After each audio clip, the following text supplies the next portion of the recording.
اما بعد،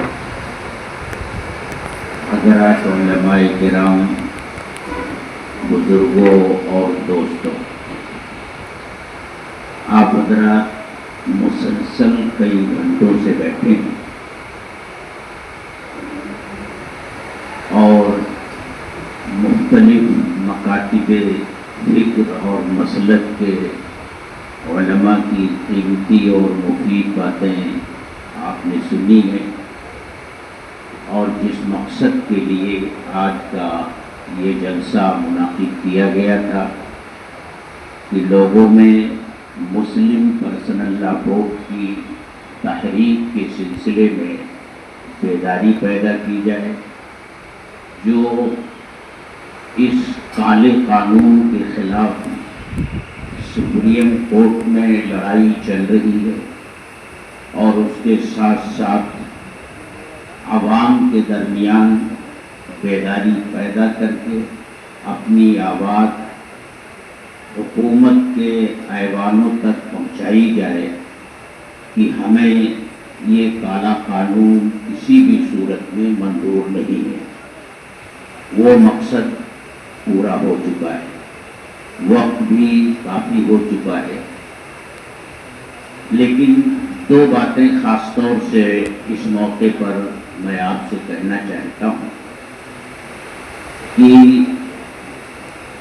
حکومت نے اس کالے قانون کو بنانے کے لیے دو بڑے جھوٹ بولے۔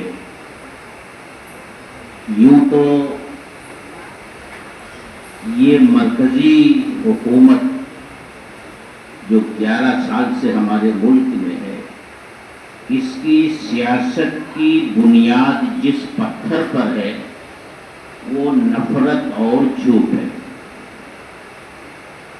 نفرت ہی کے سہارے یہ حکومت چل رہی ہے، اور ہر موقع پر نفرت ہی کا کھیل کھیلا جا رہا ہے۔ اس قانون کو لانے میں دو جھوٹ بولے گئے، اور جھوٹ بولنے میں یہ اتنے ماہر ہیں کہ اگر پوری دنیا میں یہ اعلان کیا جائے کہ وہ پارٹی جو سب سے زیادہ جھوٹ بولنے والی پارٹی ہوگی، یا جس کے قائدین اور رہنما سب سے زیادہ جھوٹ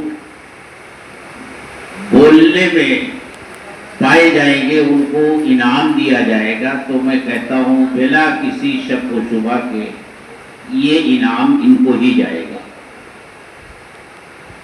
پہلے تو پورے ہندوستان کے لوگوں کو یہ سمجھانے کی کوشش کی گئی کہ وقف کی جائیداد بہت بڑی ہے، لاکھوں ایکڑ میں ہے۔ یہ کہا گیا کہ ریلوے کے بعد سب سے زیادہ زمین وقف بورڈوں کے پاس ہے۔ یہ تاثر دینے کی کوشش کی گئی کہ مسلمانوں کے پاس ہمارے ملک کی اتنی بڑی زمین ہے۔ لوگوں کا ذہن خراب کرنے کے لیے یہ بات پھیلائی گئی۔ بات کی تحقیق سے پتہ چلا کہ جنوب میں چند مندر ایسے ہیں کہ جن کے پاس وقف بورڈ سے بھی زیادہ زمینیں موجود ہیں۔ تو ایک تو یہ غلط فہمی پیدا کرنے کی کوشش کی گئی، اور پھر ہم میں بھی بہت سے سادہ لوگ ایسے پائے گئے جو بڑے فخر سے اپنے جلسوں میں اور بیانوں میں یہ کہتے ہوئے سنے گئے کہ وقف بورڈ کے پاس تو اتنے لاکھ ایکڑ زمینیں ہیں۔ وہی بات جو وہ پورے ملک میں پھیلانا چاہتے تھے، انہوں نے تو پھیلائی ہی، پارلیمنٹ میں بھی یہ بات کہی، اور انہی کی جال میں ہم بھی پھنس گئے اور یہ باتیں کہنے لگے۔ پھر دوسرا جھوٹ یہ بولا گیا کہ وقف کوئی مذہبی معاملہ نہیں ہے۔ وقف بورڈ جو ہے یہ وقف کی جائیدادوں کے انتظام کے لیے بنایا جاتا ہے، اس سے مذہب کا کچھ لینا دینا نہیں ہے۔ اس لیے یہ مسلمانوں کے مذہبی معاملات میں مداخلت نہیں ہے اور دستور کی دفعہ 14، 25 اور 26 کی خلاف ورزی نہیں ہے۔ پہلے تو پارلیمنٹ میں بھی، لوک سبھا میں بھی اور راج سبھا میں یہ جھوٹ بولا گیا کہ وقف کا کوئی تعلق مذہب سے نہیں ہے، دین سے نہیں ہے، لیکن اس کے بعد کس طرح کی قلع بازی کھائی گئی جب سپریم کورٹ میں یہ بحث چلی تو تشار مہتا نے کیا بات کہی کہ وقف اسلام کا حصہ ضرور ہے لیکن یہ لازمی حصہ نہیں ہے۔ اس طرح کی قلع بازی اس نے وہاں کھائی اور 1.5 دن کی بحث کے بعد آخر میں یہ کہہ کر کے اپنی گفتگو ختم کی کہ اصل مسئلہ یہ ہے کہ وقف اسلام کا لازمی حصہ ہے یا نہیں ہے، اسی پر سارا فیصلہ ہے۔ گویا 1.5 دن تک جو کچھ اس نے بکواس کی تھی اس بکواس کا خاتمہ اس پر کیا۔ وقف ایک عبادت ہے، ہمارے مذہب کا حصہ ہے، ہمارا مذہب ہے۔ اللہ کے رسول صلی اللہ علیہ وسلم کے زمانے سے وقف کا سلسلہ چلا آ رہا ہے۔ ابھی اس سلسلے کی باتیں محترم جناب مولانا شمیم فوزی صاحب جمعیت اہل حدیث کے ذمہ دار ہیں، انہوں نے پوری وضاحت کے ساتھ بیان کیا کہ اللہ کے رسول صلی اللہ علیہ وسلم نے مسجد نبوی 2 یتیم بچوں سے زمین خرید کر بنوائی اور اس کو وقف کیا۔ قباء میں آپ تشریف لے گئے، وہیں پہلا قیام ہوا۔ 14 دن کے قیام کے دوران آپ نے مسجد قباء بنوائی، وہ بھی وقف ہے۔ اور پھر خیبر کی جو زمین حضرت عمر فاروق رضی اللہ تعالیٰ عنہ کو ملی وہ وقف ہے۔ تو وقف کا سلسلہ تو وہاں سے چلا اور وقف کی ترغیب اللہ کے رسول صلی اللہ علیہ وسلم نے پوری امت کو یہ کہہ کر کے دی کہ یاد رکھو انسان جب مر جاتا ہے تو اس کے اعمال کا سلسلہ ختم ہو جاتا ہے۔ ہاں 3 کام ایسے ہیں کہ انسان ان کو کر کے چلا جاتا ہے لیکن ثواب کا سلسلہ اس کو قیامت تک ملتا رہے گا۔ اس میں ایک چیز صدقہ جاریہ ہے۔ یہ اوقات کیا ہیں؟ یہ صدقہ جاریہ ہی ہیں جو غریبوں کے لیے، محتاجوں کے لیے، ان کی ضرورتوں کو پورا کرنے کے لیے ہمارے آباء اور اجداد نے، ہمارے بزرگوں نے ہمیشہ ہر دور میں جب سے حضرت محمد رسول اللہ صلی اللہ علیہ وسلم مدینہ تشریف لائے ہیں اس وقت سے لے کر آج تک وقف کا یہ سلسلہ چل رہا ہے۔ تو یہ جھوٹ تو یہ بولا جا رہا ہے کہ وقف کوئی مذہب نہیں، وقف بہت بڑی اور اہم عبادت ہے، ایسی عبادت ہے جو جاری رہنے والی عبادت ہے۔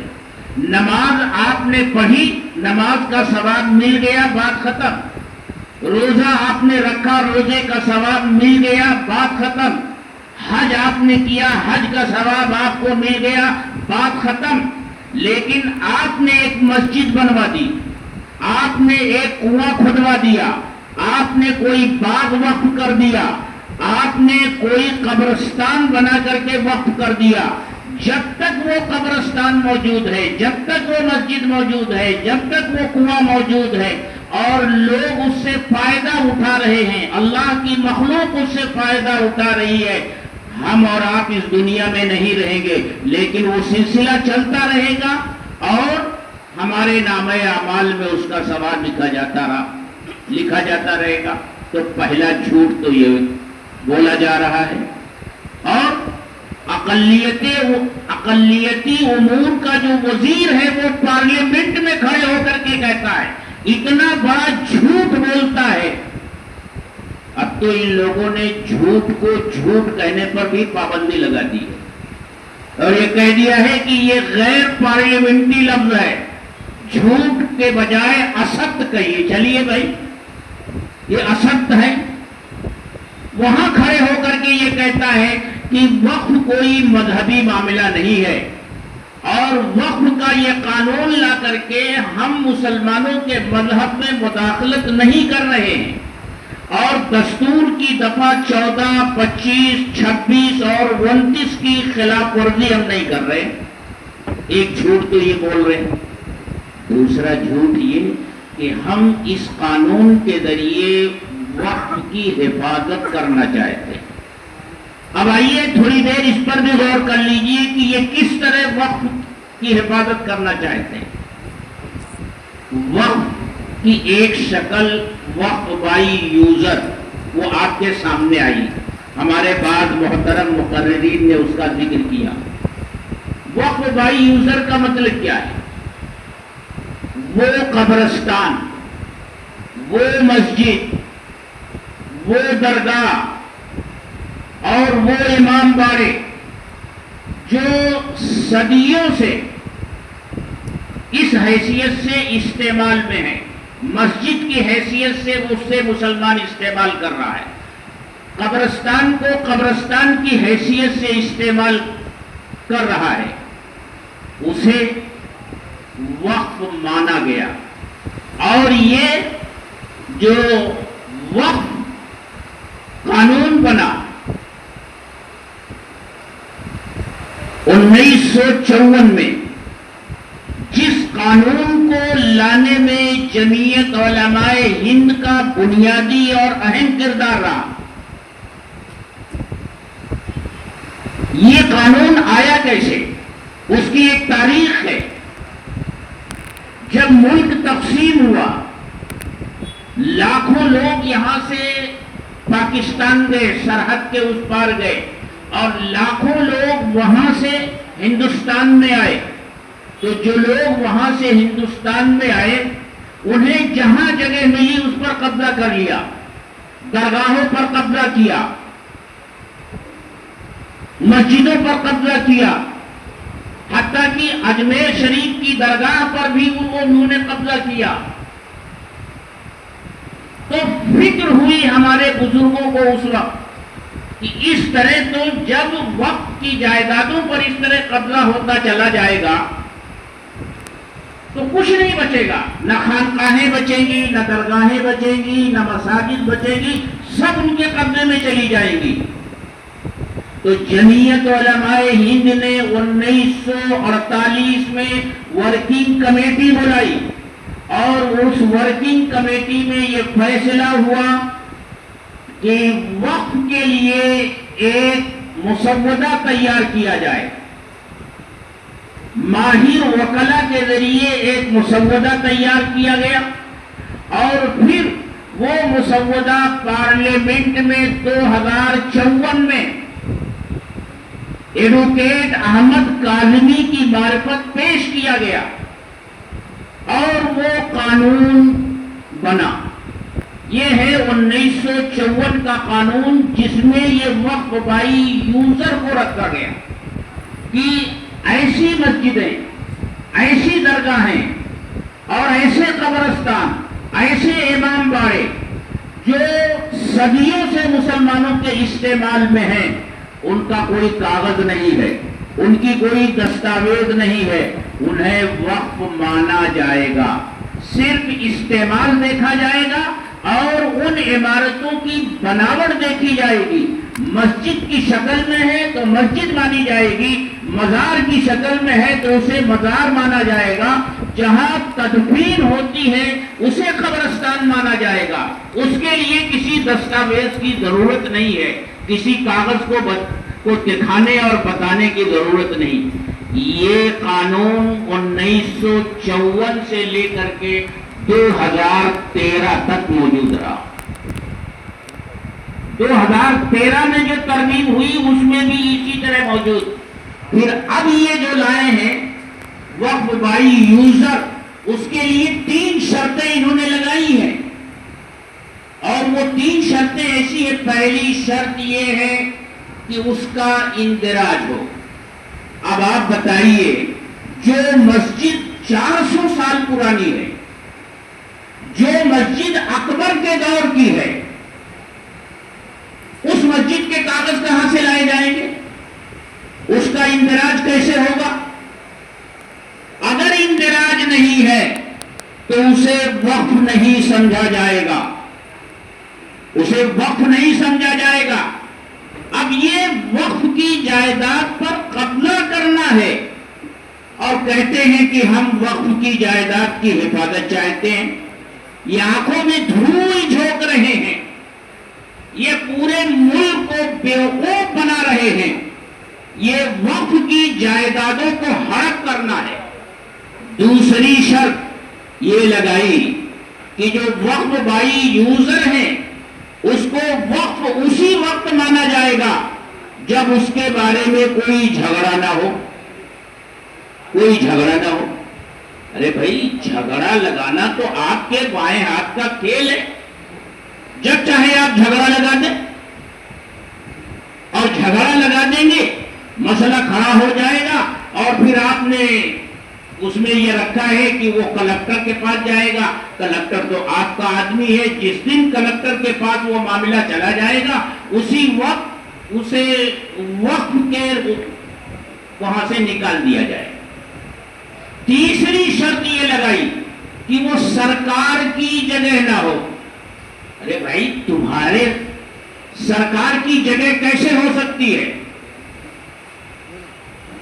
جب اس ملک میں مسلمانوں کی حکومت تھی اور مسلم بادشاہوں نے زمینیں وقف کی، مسجدیں بنوائی، قبرستان بنوائے، اور پھر اسے اللہ کے نام پر دے دیا، تو وہ زمین تو اس وقت کی مسلم حکومتوں کی بھی نہیں رہ گئی، مسلم حکومتوں کی بھی نہیں رہ گئی۔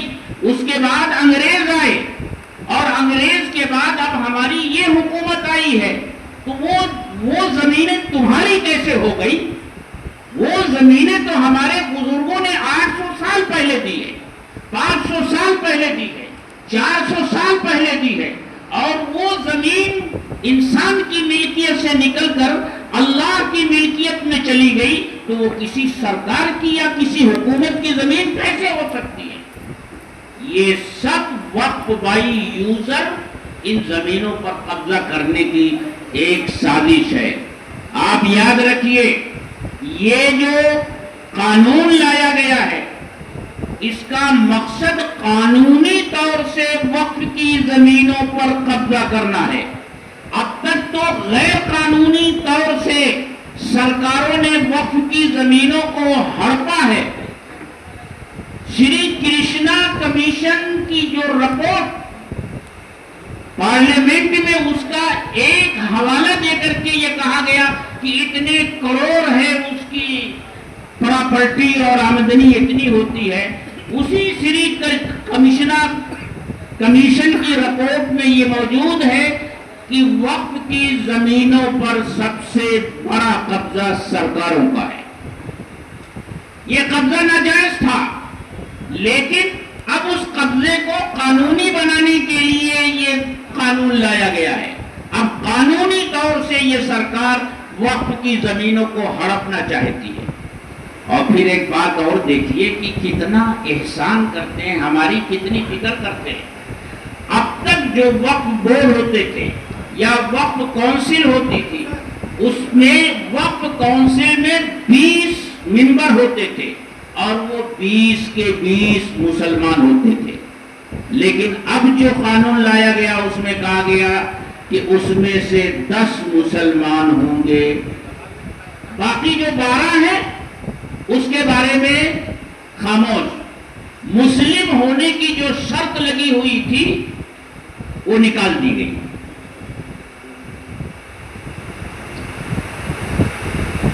ہاں، وقت کافی ہو گیا ہے، اس لیے وہ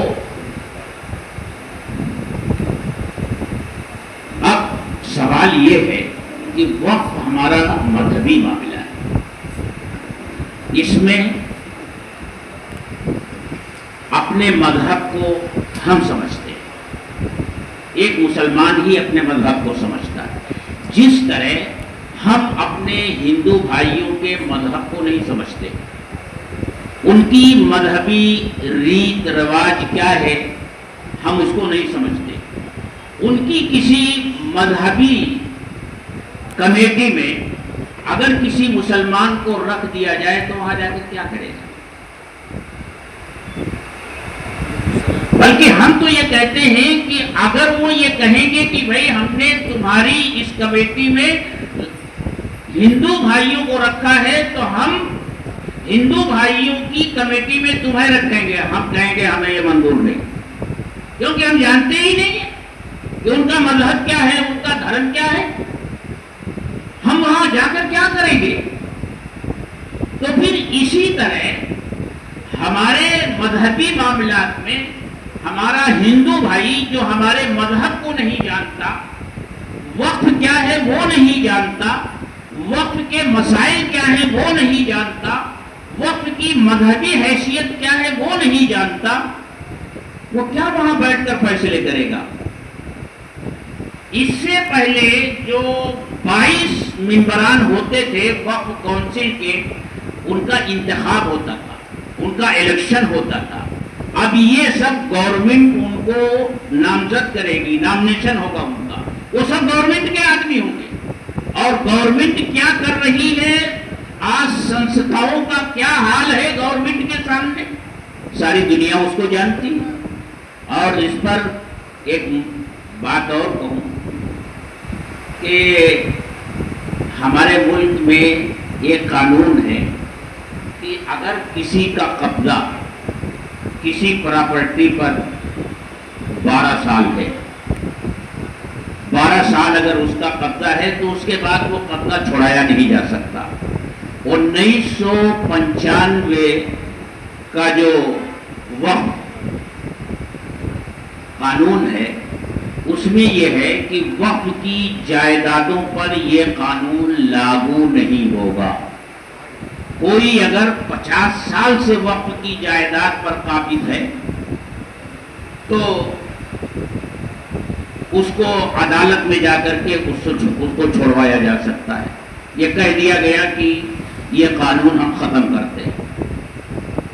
اسی طرح ایک قانون وہاں بھی ہے کہ جو لوگ ہندوستان چھوڑ کر پاکستان چلے گئے، انہوں نے جو جائیدادیں یہاں چھوڑی وہ حکومت کی تحویل میں آئیں اور حکومت کی کسٹوڈین محکمے نے اس کو لے لیا، لیکن 1995 کے قانون میں یہ ہے کہ اگر ان لوگوں نے کوئی چیز وقف کی ہے، مسجد بنائی ہے، مدرسہ بنایا ہے، قبرستان بنایا ہے، تو وہ وقف ہے، وقف ہی رہے گا، اس پر گورنمنٹ قبضہ نہیں کرے گی۔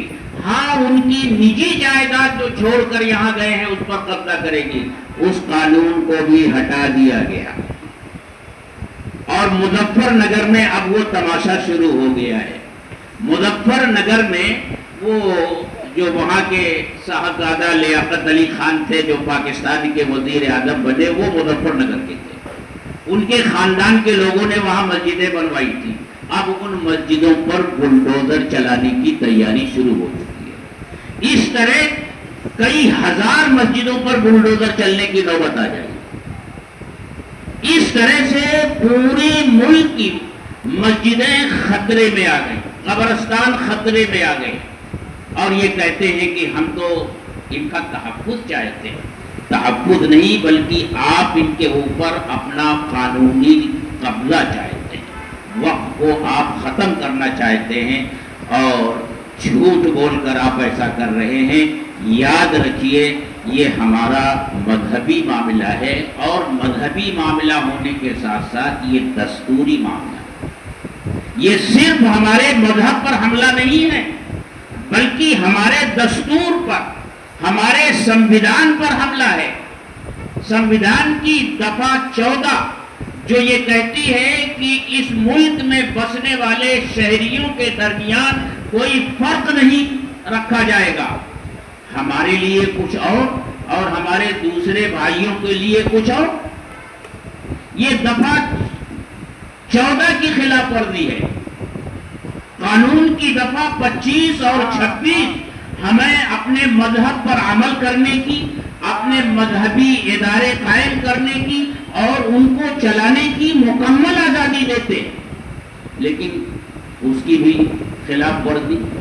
تو میرے بھائیوں، میرے دوستوں، باتیں تو کہنے کی بہت ہیں، وقت کافی نکل گیا، اور اس لیے میں نے جو پہلی بات کہی کہ یہ جو گورنمنٹ ہے اس کی سیاست کی بنیاد 2 چیزوں پر ہے، نفرت پر اور جھوٹ پر۔ انہیں جھوٹ بولنے میں شرم نہیں آتی، انہیں ہندوستان کے شہریوں کے درمیان ان کے دلوں میں نفرت پیدا کر کے اپنے اقتدار کی کرسی کو یہ باقی رکھنا چاہتے ہیں، ملک کی گنگا جمنی تہذیب کو یہ برباد کر دینا چاہتے ہیں۔ حالانکہ اس ملک کی، ہمارے اس ملک کی شناخت آپس کا پیار اور محبت ہے، اور اسی لیے ہمارے حضرت مولانا سید ارشد مدنی دامت برکاتہم العالیہ یہ کہتے ہیں کہ نفرت کو نفرت سے نہیں مٹایا جا سکتا، بلکہ نفرت کی آگ کو بجھانا ہے تو پیار و محبت کا پانی اس کے اوپر ڈالنا پڑے گا۔ اور آخر میں ایک بات میں آپ سے کہتا ہوں کہ مسلم پرسنل لا بورڈ جو یہ احتجاجی پروگرام چلا رہا ہے، اس احتجاجی پروگرام میں ہم وہی کریں گے جو مسلم پرسنل لا بورڈ کی طرف سے ہمیں ہدایت ملے گی، کریں گے نا بھائی؟ انشاءاللہ۔ مسلم پرسنل لا بورڈ کہے گا کہ کھڑے ہو جاؤ، کھڑے ہو جائیں گے، وہ کہے گا بیٹھ جاؤ، بیٹھ جائیں گے۔ ہم ایسا کوئی کام نہیں کریں گے کہ اقلیت اکثریت کے مقابلے میں آ جائے۔ جس دن یہ مسئلہ اقلیت بمقابلے اکثریت ہو گیا، اسی دن آپ ہار جائیں گے۔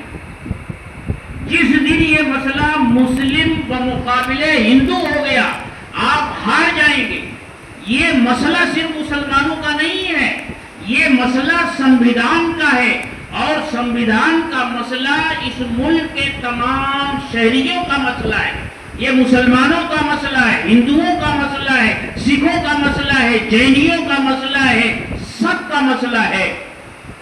یہی سنویدھان ہے جو ہمیں ایک ساتھ جوڑے ہوئے ہے۔ جس دن یہ سنویدھان نہیں رہے گا، ہمارا یہ جوڑ بھی باقی نہیں رہے گا اور بکھراؤ پیدا ہو جائے گا۔ اللہ ہماری بھی حفاظت فرمائے، ہمارے ملک کی بھی حفاظت فرمائے، اور ہر طرح کی ترقی ہمیں بھی دے اور ہمارے ملک کو بھی عطا فرمائے۔ پیار و محبت کا ماحول اللہ تعالیٰ پیدا فرمائے۔ وآخر دعوانا الحمد للہ۔ جزاک اللہ۔